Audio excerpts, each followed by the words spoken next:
Saat Farkı'ndan merhabalar. Her hafta farklı ülkelerden, milletlerden konuklarla bölgesel ve küresel gelişmelere dair farklı perspektiflere yer vermeye çalışıyoruz. Bu hafta gündeme minik bir parantez açıp dikkatimi çeken yeni bir kitap üzerine konuşacağız. Muslims and the Making of Modern Europe adlı kitap Oxford Üniversitesi yayınlarından geçtiğimiz aylarda çıktı. Kitabın yazarı ABD'deki Vanderbilt Üniversitesi'nden Doğu Avrupa ve Balkan tarihçisi doçent doktor Emily Greble. Kitap Müslümanların Avrupa tarihindeki yerini ve etkisini anlatıyor. Temel argümanı Müslümanların aslında Avrupa'ya sonradan gelmediği, bilakis en başından itibaren modern Avrupa'nın oluşumunda temel bir aktör oldukları, 20. yüzyılda kıtanın siyasi gelişiminde, eşitlik ve hukuk geleneğinin evriminde merkezi bir rol oynadıkları şeklinde. Bugün bu kitap ışığında biraz bu konuları konuşacağız. Doçent doktor Emily Greble ile. Welcome Professor and congratulations on your new book. Oh, thank you so much. Thank you for having me today. Thank you very much. It's a pleasure for me to talk to you about the book and relevant issues around the book. So, Professor, let me start with, your book shows how Muslims have very much been part of modern European history, but that they have often not been understood that way. Because, as you know, conversations about Muslims in Europe begin with the idea that Muslims categorically are foreigners, migrants, guest workers, or refugees in Europe. But your book handles the issue, with a very different perspective. So I would like to start with this. Why, what went wrong? Why is this fact? And how does this fact contribute to today's problems around Muslims in Europe, including rising Islamophobia and integration challenges? Yeah, that's a great question, and it really gets right to the heart of what I'm trying to do here. As you just said, Muslims are the largest religious minority in Europe, and they have been through the modern period, but our historical narratives of Europe exclude them. I think there's three main reasons for this. The first is that the Ottoman Empire and its lands have been sort of artificially separated from European history. The second is that Muslims have lived in many different states and national communities. They speak many different languages. And because they didn't constitute a single community, it made it difficult to write and research about Muslims. And the third is how European history and historical institutions have developed. Your viewers are likely aware that historians ask questions about what happened in the past, and we ask why. And then we try to answer them with narratives. And this sounds obvious, but I don't think people always realize that the kinds of questions we ask and the kinds of stories we tell are often defined by states and institutions in power. And this doesn't necessarily mean it's malicious. It's just that the way the historical process is set up, states create political institutions that write textbooks. They decide when and who to commemorate or honor, where to build a museum, what to establish in an archive, which is why we end up having historical archives for a Ministry of Foreign Affairs or a presidency, but we don't have one for international smuggling routes. And in places where Muslims have lived, in Europe, the archives, the museums, the state institutions have not been taken into account with their histories and their stories. And so I see this as sort of an active historical forgetting or even an erasure of Muslims from Europe's past. And I think to resolve it, we need to invest more money and resources and institutes and professors. We need to invest in and build up this field. And then the other part of your question about Islamophobia and kind of these challenges, I think that this really connects to there's this political idea because of the way history has been written that Muslims don't belong in Europe and that they're not of Europe but that they're foreigners. And this is rhetoric. It's the kind of language that was developed by Europeans in the 19th and 20th centuries as a way of legitimizing kind of shifts in power dynamics and the absorption of Muslim lands and properties. And it's, was used in the 19th century and it's continually used today to perpetuate Islamophobia. Mm-hmm. Well, we will talk about Ottoman Empire in specific, but before that, I want to ask you also, we often forget that there remained Muslims in post-Ottoman states in the Balkans. So I want to ask you a question with regard to Balkans specifically. In your new book, Muslims and the Making of Modern Europe, you take this fact seriously and give an account of how the presence of Muslims has shaped and defined state and nation building in the Balkans. So does the presence of Muslims in a country make a big difference? If so, how? And if it's not going to be too much of an asking, would you please summarize your findings in this book? Sure. So as I was researching and writing this book, I did want to understand how millions of indigenous Muslims experienced and shaped law and society and nation building. And so I started the book in 1878, which was a moment at the Congress of Berlin when the borders of Ottoman Europe were redrawn. And then I investigate how generations of Muslims responded to this integration into other European states. So notably, I focus on Austria-Hungary, Serbia, Montenegro, and later Yugoslavia. And I was trained as a Yugoslav historian, and I work with predominantly the Serbo-Croatian language. And so I wanted to understand, how did Muslim leaders and Islamic institutions shape these states that they were a part of? How did they negotiate and respond and resist what ultimately is Christian-centric policies that were kind of repackaged as secularism? Mm-hmm. And what I find is that the presence of Muslims changes the ways that European states were thinking about and negotiating some of their core ideas in this modern period. Things like citizenship, secularism, and liberalism. At times we find negotiation and compromise. At times we find repression. But the character of the questions and the sort of framework that is being developed is distinct. So conscription and education, which are often thought of as sort of core factors of modern state building, look different when we understand them from Muslim experiences as opposed to Christian ones. And it also helps us think a little bit more about secularism and this idea of what is European secularism when we look at the way it was experienced and understood by Muslims.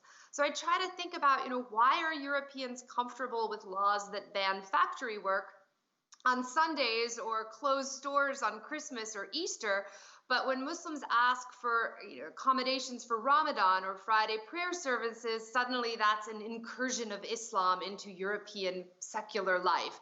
Why are Europeans comfortable with bathrooms that are segregated by sex, but when Muslims ask for segregated swimming pool hours or women's beaches, there's public outrage? And I think by looking at these questions and thinking about this experience through Muslim perspectives in post-Ottoman Europe, communities that were always and continue to be European, it helps to illuminate the contradictions and paradoxes of this broader European project. Mm-hmm.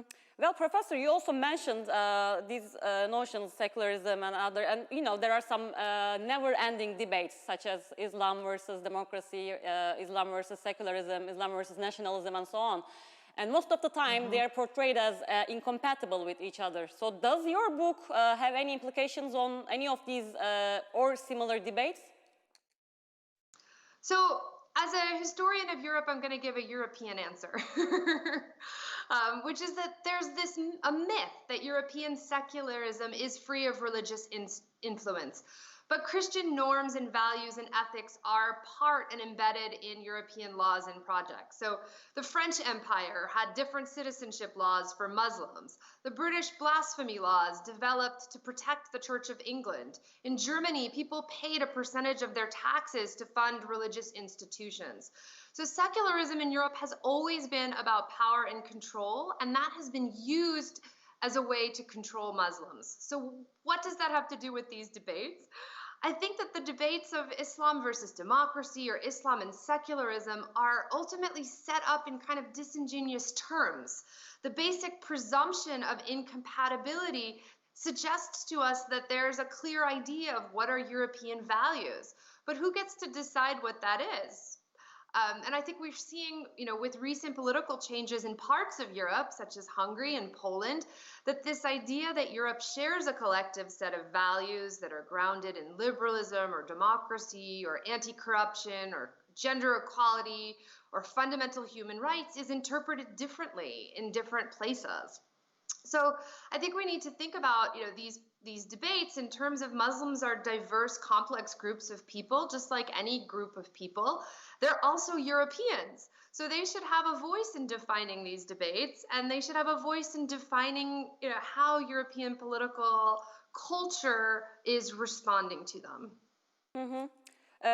Professor, another question is about the identity of the Ottoman Empire, or more specifically, whether and to what extent the Ottoman Empire was European.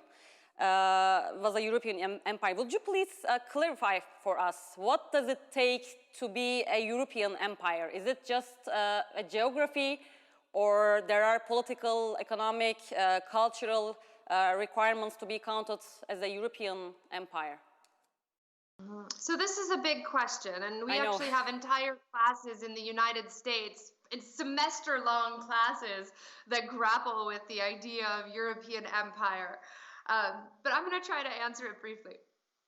So just sort of most bluntly, the Ottoman Empire was absolutely a European empire. It engaged with European legal, economic, and political systems. It was also treated and respected by other European states as a European empire. Geographically, we know that it stretched deep into Central and Eastern Europe, into what is today countries such as Romania, Bulgaria, Greece, Croatia, Bosnia, also Hungary, but also Ukraine and Russia. We don't ask whether any of these are European countries or European states, so why are we asking whether the Ottoman Empire, when it was occupying all of these spaces and engaged in all of the same political and legal conversations, was? So I think, politically and legally, it was part of the European system through the early modern and modern period. Well, given that the Ottoman Empire had ruled over the southeast part of Europe, or the Balkans, for centuries, it must have left some legacies. What are some still lasting legacies of the Ottoman Empire, Professor, and how did those legacies shape the 20th century political and economic history of the Balkans? So I think there's a lot of different ways of understanding and interpreting legacy. The most obvious are the cultural and social traditions in the Balkans. People still drink Turkish coffee and tea. We still have kafana. There's still Ottoman style of ways of preparing burek or baklava. There's also very visible Ottoman architectural traditions, mosques, fountains, certain historic buildings. And then there's linguistic legacies as well. Hafifna, hasta, tuzla, vishnya. These are all words that have been absorbed by local Slavic languages from Turkish. My book also argues that there are significant legal, political, and economic legacies that are less visible. So, for example, the Ottoman system of autonomous provinces remained a really important part or a really important political idea for minority communities in the Balkans through much of the 20th century. So we have this kind of idea of what a state looks like and how regions are going to relate to it that's grounded in Ottoman political and legal thought. The Ottoman system of distinct confessional courts becomes part of post-Ottoman legal structures. We also have traditions of the Ottoman multi-religious municipal councils, which leaves its mark on municipal government. So even into the 1940s, we still find city governments in places like southern Serbia and Bosnia that are sort of taking seriously these confessional sort of representation ideas and making sure that there's people from different communities that are represented. And then economically, we have all of these kind of networks, roadways, train lines, and the historic lines of where the economy flowed become disrupted in the post-Ottoman period, but they continue in many places. And even today, we find in different parts of the Balkans an ongoing sort of Turkish representation in companies and investment in infrastructure and factories. Professor, you also mentioned some similarities, but I want to ask another question related to this. Turkey is another post-Ottoman state and claimed to be an entirely new state, a new republic. If you compare Turkey's efforts to deal with the Ottoman legacy and those of other post-Ottoman states in the Balkans, What similarities and differences, major differences do you see, do you observe? Yeah, so I think this is a really interesting question. And as you know, sort of the central case study of my book is in the 1920s and 30s is Yugoslavia. And in Yugoslavia, Muslims are a minority population, which is the same as in Greece or Bulgaria or Romania. This is obviously really different from Turkey, where Muslims are the majority. In Yugoslavia, then, the question of sort of how to deal with the post-Ottoman legacy is often kind of entangled with the idea of what kinds of minority rights Muslims should have and how best to protect their liberty and freedom. And there's all sorts of international treaties where different states have to agree to protect their minorities. So Muslim leaders in Yugoslavia fight for the right to maintain their authority and their community structures through Islamic institutions. In 1921, Yugoslavia actually enshrines a Sharia judiciary in its first constitution. Mektebs and madrasas receive state funding. The Vakuf continues to have authority. There's all sorts of Vakuf councils. This is really different from the way the Kemalist approach, where we see in the 1920s in Turkey, of eliminating many Islamic institutions, prohibiting Sharia law, and elevating the Turkish nation in the development of a secular state. So whereas Turkey kind of sees Sharia law as incompatible with its modernizing agenda, in Yugoslavia, the protection of the Sharia judiciary becomes a way of respecting minority rights in its modernizing agenda. So each of them are grappling with this legacy, especially of Islamic law, but they're doing it in totally different ways. And I think a big reason for that is sort of a Muslim majority versus a Muslim minority, and how that is coming to, understand the identity of the state and the kind of national culture. Well, another maybe a follow-up question, Professor. I also wonder your perspective on this issue. Well, historically speaking, Turks have been a part of European history. Hence, many of us believe it's very normal for Turkey to take its place in the European Union.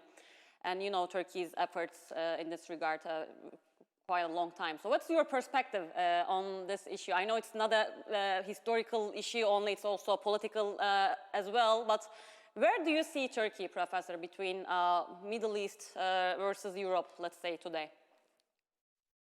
So, as you said, I am a historian, and I ultimately think this is a question for the Turkish people. I'm kind of tired of American and EU politicians and also Russian politicians telling people what they should want or where they fit in the world. So I think Turkey should get to decide where it best fits in the world's economic, political, and cultural networks. And we need to give more agency to smaller sort of countries to define themselves in their path. But sort of more historically, the European Union was initially designed as an economic network, and then gradually a political and a cultural community. And as you know, it was formulated within a Cold War context. And after, the collapse of the Soviet Union and the communist Eastern Bloc, the EU started establishing all sorts of kind of arbitrary conditions and guidelines for new membership. And this arbitrariness is applied not only to Turkey, but also to other places with Muslim majorities like Bosnia and Kosovo. And I think for those of us who study the Balkans, the whole thing makes very little sense. Why exclude certain core areas of Europe from its economic sphere if the idea is economic growth and stability and connection? So the reasons for exclusion don't add up. So I think if the Turkish people and the Turkish state wanted to be part of the European Union, then those conversations should be going on. I mean, they have been, but they should be moving forward.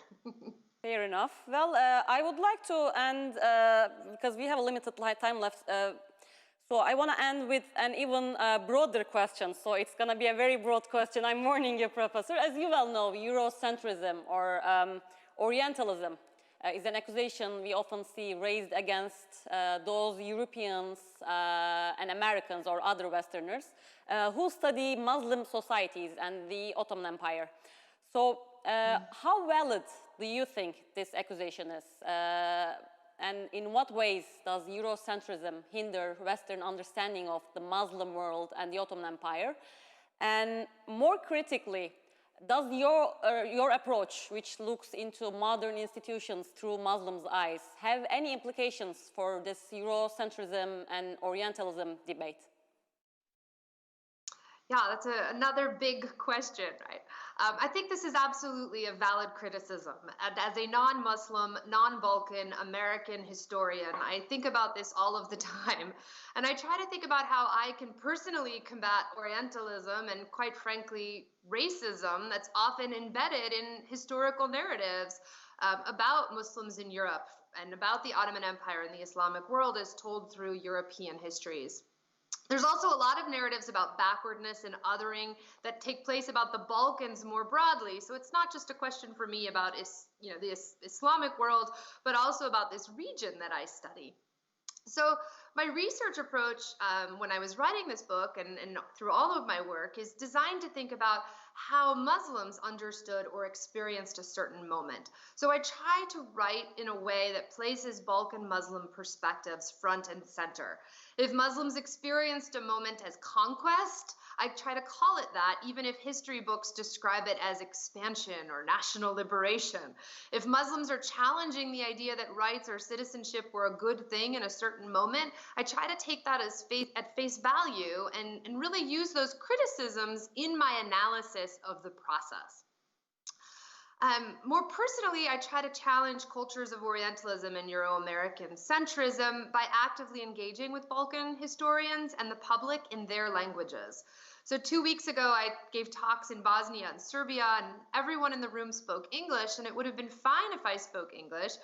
But I think it's really important and respectful that as we challenge narratives and sort of combat Orientalism, that we learn local languages and we speak them, even if we're more comfortable in English.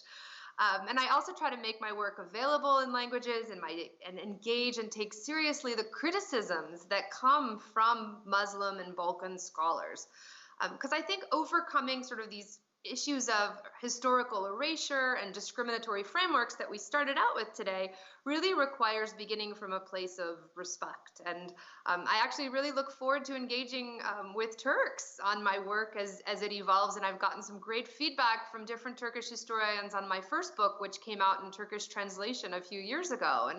And so I really do think this will be translated into Turkish as well.